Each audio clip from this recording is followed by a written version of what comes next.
Hello, before you get into the content, I wanted to just give you a little explanation. This video is sliced from a full video I just literally uploaded, titled An Even Darker Side of Drake ? It's a full video, so I advise you to check out the full video as well. But this video is just specifically talking about allegations and conspiracies that I found on the web. I thought was quite intriguing and interesting.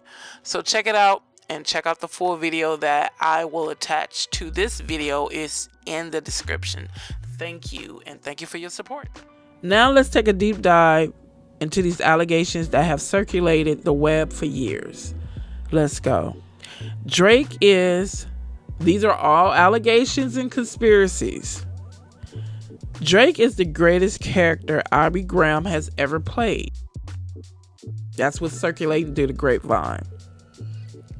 The artist we know as Drake is just an elaborate role and social experiment that the actor Aubrey Graham is playing to fool the world as one of the world's greatest entertainers that will be put into a movie one day, revealing the motive behind the move. Yeah, I don't know if I can really rock with that one, but I'm just putting it out there what they're saying, what's circulating on them webs. The next one, Drake and Diddy beefed over Cassie. The entire story about them beefing over the 0 to 100 instrumental was a cover-up from Diddy. Drake never wanted to be on No Frauds by Nicki Minaj. He intentionally gave her a bad verse, and you can tell. Nicki basically tried to use him during the beef with Remy Ma, and he didn't like that for several reasons, especially right after the Meek Mill situation. I don't know what that situation was. I didn't even look it up. If you know what that situation is, could you please write it in the comments? Thank you. Jay-Z wanted J. Cole to beef with Drake, but Cole refused to do so out of love and respect for Drake, not fear. Drake is well aware of this. It was commendable on Cole's part because he was signed to Jay-Z at the time. His music never got too much promotion after that because he pissed Jay off. It's a big reason why Drake and Cole are so close today. The next one is Drake is dangerous. These are allegations again, and conspiracies. Drake is dangerous. He has this soft reputation, so a lot of people don't consider him a threat. But there's a reason you never heard about Drake's chain being jacked. Minus the 2009 robbery, which was super early in his career. Drake's tough image has been rejected by many as fake or out of character, but you don't need to be hood to be dangerous. You just got to have money to pay others to go there for you. It's being alleged that Drake is the biggest mob boss of the industry. It's also alleged that he has crazy mob ties. It's said that Diddy was saying he wanted no beef with Drake after slapping him and seemed very scared of the boy. Drake supposedly has goons willing and ready to die and kill for him. They are saying he's connected with Hell Angels and other gangs. I thought Hell Angels were racist, but I guess. Let's continue. It's also being said, alleged, conspired, that Drake does some kind of magic to make his music. I'm thinking he does, because I didn't know so many people was into Drake. I'm talking about the age is irrelevant. How many people are into this guy? It's crazy. It's like that he put some kind of glamour spell on people, like for real. When that spell break, y'all gonna be seeing who y'all was jocking. Champagne Poetry. They're saying lyrics. I guess these are lyrics from his raps. Champagne Poetry, these are the effortless flows. Supposedly something else is controlling. He says controlling him. Higher powers taking a hold of him. He's possessed. You can see it under the contacts. I guess that was in something called Views. The next one is alleged. The girls that Drake talk about in his raps are half real. He makes a bunch of situations up, but has actually only experienced about half of what he raps about. In terms of girls in relationships, because if not, he may be the biggest simp in the world. It said that Drake was goading Kendrick to come at him at the end of Jimmy Cooks. It said that he has an active hit out on Pusha T. He's supposed to know some Somali people or some Somali guys in Toronto who say they'll do it.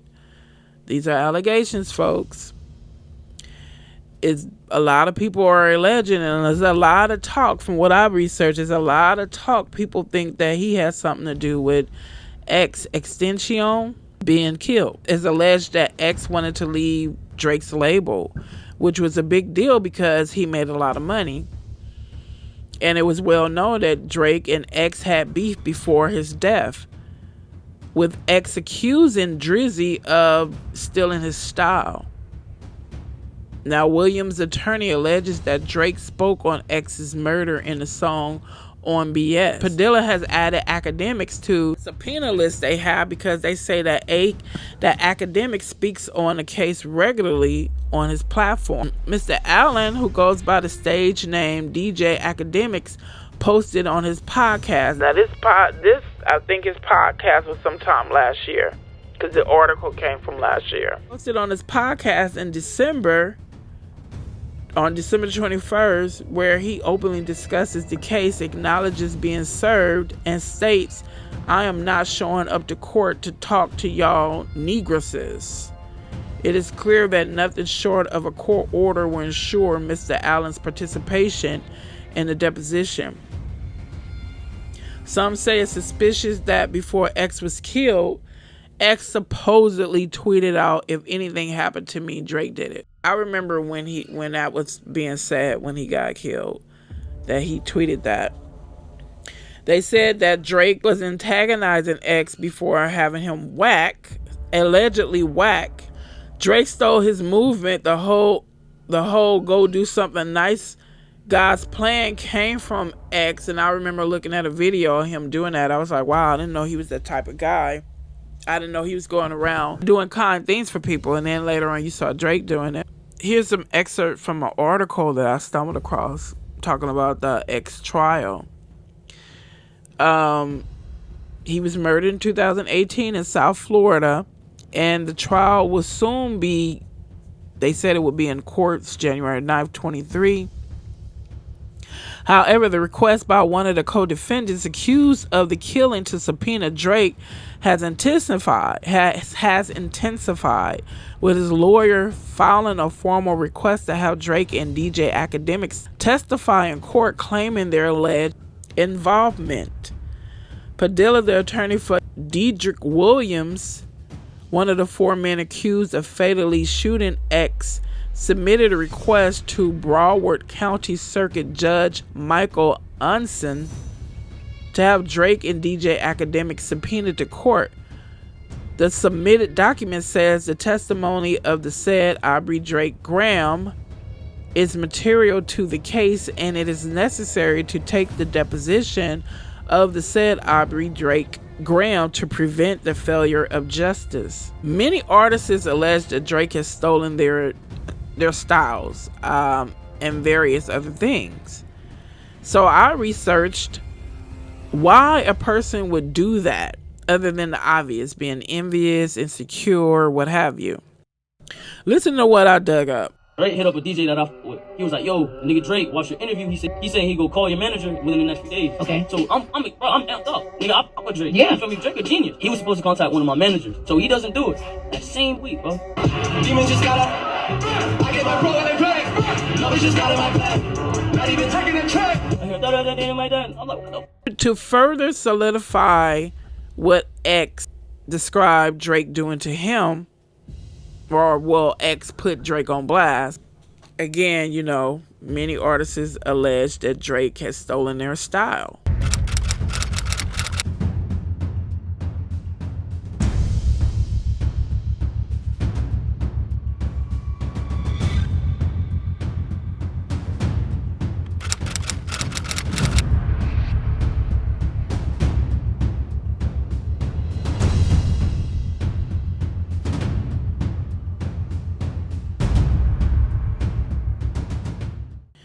One of the 48 laws is titled Disarm and Infuriate, the mirror effect. The mirror reflects reality. This is what is the laws of the 48 laws said. Number 44 says, the mirror reflects reality, but it is also the perfect tool for deception. When you mirror your enemies, that isn't he accused of stealing their styles and other things, vernacular and rapping techniques. When you mirror your enemies doing exactly as they do, they cannot figure out your strategy. The mirror effect mocks and humiliates them, making them overact. By holding up a mirror to their psyches, you seduce them with the illusion that you share their values. By holding up a mirror to their actions, you teach them a lesson. Few can resist the power of the mirror. Mirror effects can disturb or entrance others, giving you power to manipulate or seduce them. You neutralize your enemies. That's basically you shadow them. You shadow your opponent's every move. It's giving them a taste of their own medicine. You creating a perfect copy of an object, a place, a person that people take for the real thing because it has the physical appearance of the real thing. One way to create a mirror for someone is to teach them a lesson through an analogy, avoiding the reactionary increase or resistance you'd encounter if brought up directly. Avoid mirrored situations you don't understand, as those involved will quickly see through it and the mirrored situation will not live up to the original. So basically, that's a part of the 48 laws of power. It's a war strategy, basically a psychological war strategy.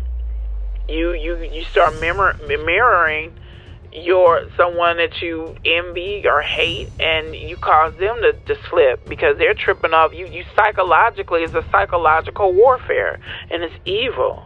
It's being said out there on them grapevine webs that Drake allegedly uses the concept of the 48 laws of power to dominate hip-hop. It's basically a philosophy that people use to stay in power and involves playing up well to certain people and the public. It's where all the mob ties and beef steps in. And don't he play up to the public very well?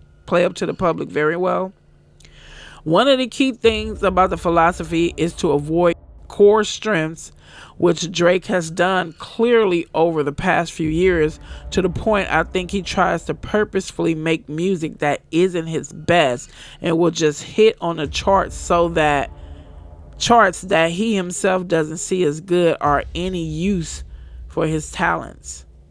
It's part of his persona that keeps up in the public eye, where he doesn't act like his true self. This is what people are speculating out there on the web. Here are a few more allegations and conspiracies.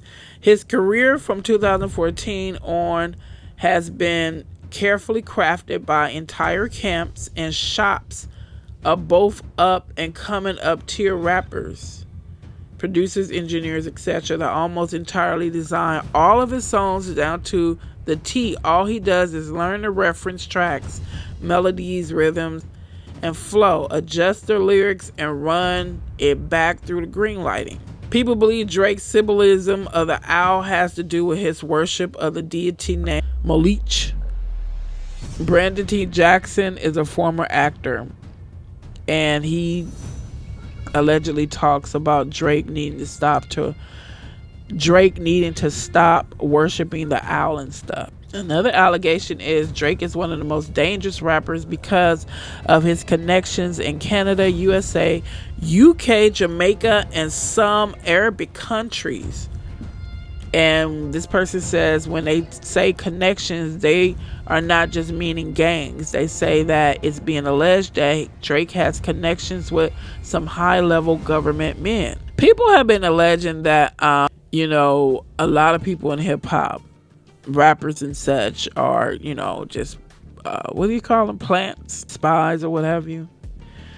It's alleged that Drake used Rihanna and Nicki Minaj for publicity. In fact, they're saying he doesn't even like them. His heart belongs to some normal girl from Toronto who is not famous, and obviously she rejected him for another man with a normal life.